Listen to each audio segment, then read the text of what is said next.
Hey, what's up guys? Rado here with Jamie from Twisted, and today we're gonna make this bike way better than it was before, so stick around.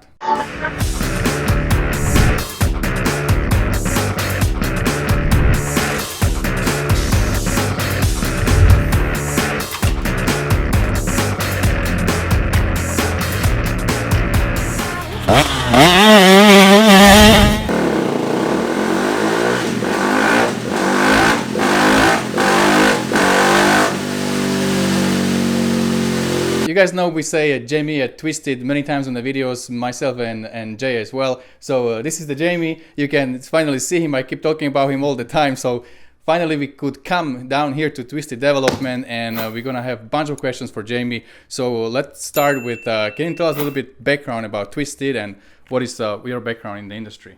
Yeah, so I was in race teams for about 10 plus years, and got a small family at home, and we just won a championship in 2014 with Jason Anderson on the West Coast. Was a crew chief before that for Rockstar Suzuki. We built and did the engines and electronics there. And so at that stage, we turned into a KTM team, won a championship in 2014, and that kind of birthed wanting to stay home and start Twisted Development. So we started in my garage 2014, and yeah, it's been a lot of fun. It's kind of been pretty cool. So still working on getting better and better every day. So you can say that your passion is your job? Yeah, absolutely. And I love motorcycles more than my job. So do you really work? Yeah, I do really work. Okay. It's a lot of work. We have we're fortunate to have a lot of customers, and they're always tinkering with something, a lot of questions and whatnot. But that's just part of it. I mean, part of it is doing projects like this, getting out to ride myself and test and tune, and that's really what my passion lies, is making things better. It's fun. And which brings us to another point. If you see my van at a local California track anywhere, chances are I always keep a loaner ECU on me. It's not an ECU that I'll sell, so there's no sales gimmick as far as like, hey, I'm going to try to put it on your bike and then you got to pay for it. But we do, we do always have an ECU. So if you see it Twisted Development Easy Up in a gray Sprinter van, come by and talk to us a little bit and say, hey, I'd like to see what an ECU could do for my bike. And that's one of the things we always like doing. It's fun to, if you rode my bike and it feels fast, you'd be like, oh, it's his bike, he's got it all modded, this and that. But if I put an ECU on your bike, you feel how it changes. It's pretty cool. Yeah, because it's your suspension, it's your handlebars, it's your everything. So that's one of the things we always have. So Yamaha, KTM, whatever it will be, we always have an ECU with us. So if you see us, stop by. Cool. Okay, guys, so if you see the van and the Easy Up with Twisted, stop by and say hi. Jamie will be able to do something cool for you, I guess.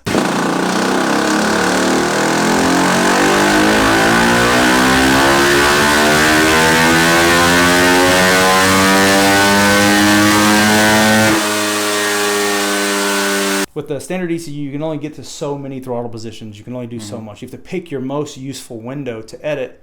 That way, whenever you edit it, it has the most bigger impact, and the rider really feels a difference. So we work with the stock ECU tuners to get as much out of them as we can. So sometimes that leaves out like eighth throttle or something really far down low. We focus a little bit more on those lower throttle settings for like the enduro style bikes. When you're hopping over a log or climbing a slick rock. Right. It's really important that you don't have any flame out and whatnot. Right. So if we were going to tackle the stock ECU, I'd probably put most of our focus on the partial throttles and the flame outs. But on the Vortex ECU, we have an unlimited slate. There's nothing we can't get to. It's all open. So that's cool. It lets us really get in there. And as also the end user, one of the things that you'll notice if you zoom in on this is that there's a low, mid, and high clicker for the trim settings for the fuel. Then there's 10 maps that we're going to load into this thing. Oh, wow. So you're going to have 10 maps to go through. You can test your heart's desire. Since this bike's on the dyno, what we're going to end up doing is giving it the fuel map that it wants. So we'll put the same fuel map in every position. That way, when you go through the X10, you're testing different ignition curves. And that's where we can really do a lot of tricky stuff. Okay. Give the bike a lot of rideability, a lot of snap, a lot of... So you are changing the timing, but the fueling will be the same? Yes, and for a bike that we get to tune, that's our favorite thing to do, because as you switch between the ignition curves, you don't want to try different fuelings and because you have the trim switches. So there's a low, mid, and high trim switch. If you like the low on 3 or 5 or 7 or whatever you care to like, whenever you test the different ignitions, you're keeping the fuel map the same. So that way you can really get into exploring the ignitions and see what's going on. So there's a lot of fun involved. we encourage our customers to always take notes. The maps are all of our maps. They're Twisted Development proprietary maps. So at that stage, if a customer gets an ECU from us, they like something about it, they don't like something about it, between maps 1, 5, 7, or whatever, we can blend those around. We can make them into what ultimately, so like let's say if map 5 was your favorite, I wouldn't touch map 5. I'd leave that, but I'd kind of give you a bunch of other versions that you're asking for based on your cheat sheet. So to get the bike on the dyno here is a $500 charge. We have our own dyno wheels, and the head pipe and the sensor could be an additional charge if you don't have one. Or you can see behind us we have a bunch of head pipes. So we try to collect them over the years. If a new hot bike comes out, we'll buy a head pipe for it. We'll keep it here on the shelf. And that's if you're going to do the dyno thing. And then if you're just interested in getting ECU maps, the cost of that is $250. You'll get all 10 maps. If we're going to need to know a little bit about what's going on, what year, make, model bike. Make sure your name and phone number is in the ECU. You'd be surprised how many ECUs we get that have no info.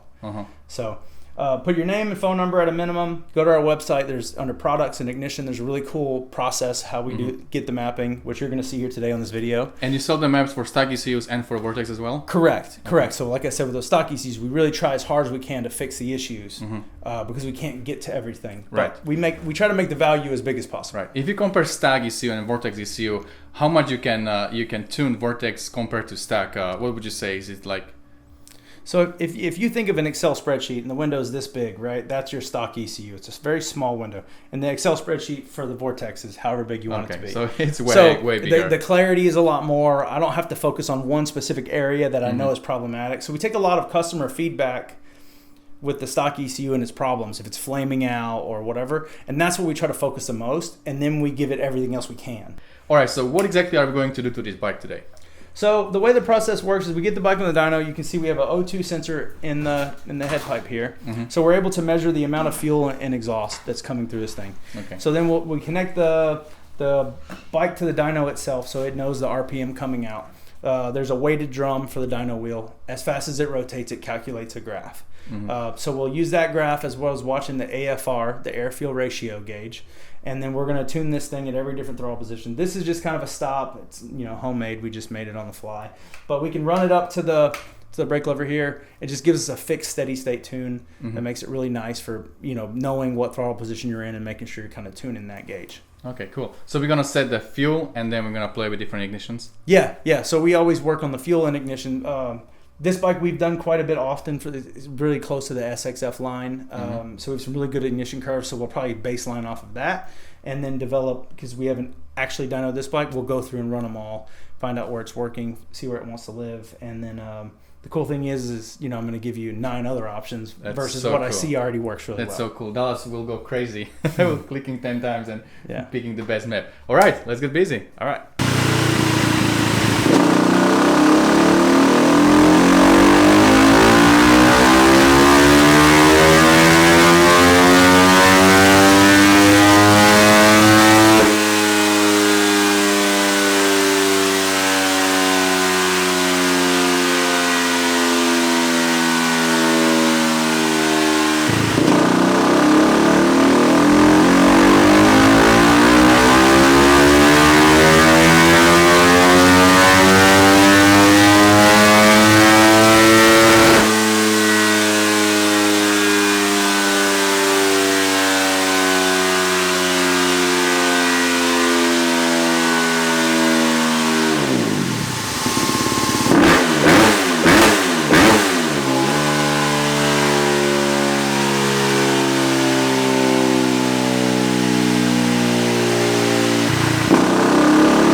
it was first time for me to be in the dyno room and seeing Guru Jamie at work, and it was really a good experience for me. So Jamie, what do you think? What did we achieve with all the mods that we did to the engine, and also with the mapping that you did right now?